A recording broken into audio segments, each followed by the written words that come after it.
you describe in detail, Judge, a particular scenario or incident where you utilize your philosophy on leadership? And you mentioned passion earlier, so the floor is yours. Well, going back to your passion issue, I was working with an organization called USAID. Okay. Which is kind of a humanitarian arm of our State Department. And I was going down to Mexico, we talked about Mexico earlier, helping them work on rewriting their rules of criminal procedure, because they have an oral system and not a written system and not an oral system like we do here in the U.S.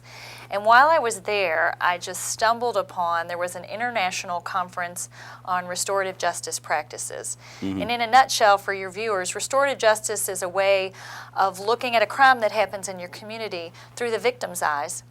And you get a member of the community, the victim and the perpetrator together, and they fashion what's going to happen to make the crime, to resolve the wrong that's happened and make it right. Wow.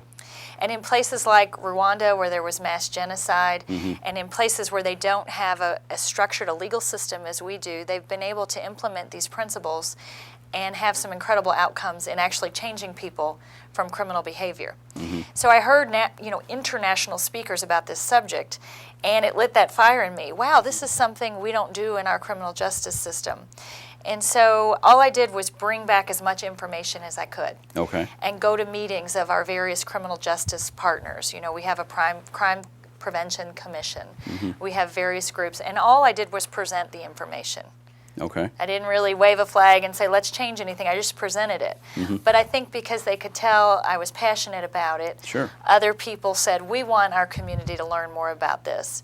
And we ultimately formed an interdisciplinary group of prosecutors, of police officers, of people from the Jefferson County school system, people from faith groups, and we had a working group. And right now, just starting this year, a few months ago, we started a pilot project in our juvenile court system where we're resolving some cases that we've selected from several police districts using these restorative justice principles, hoping that we can get kids who are committing crime while they're still young to have some lights turn on and some synapses connect.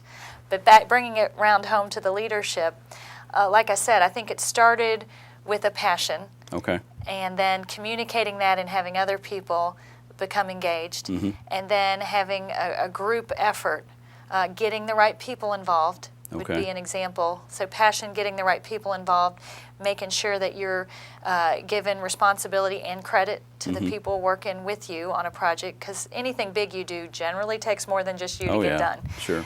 So those would be the basic tenets: passion, having the right people in place, giving credit and support to those people. But it enabled this new pilot project to come to fruition. That's great.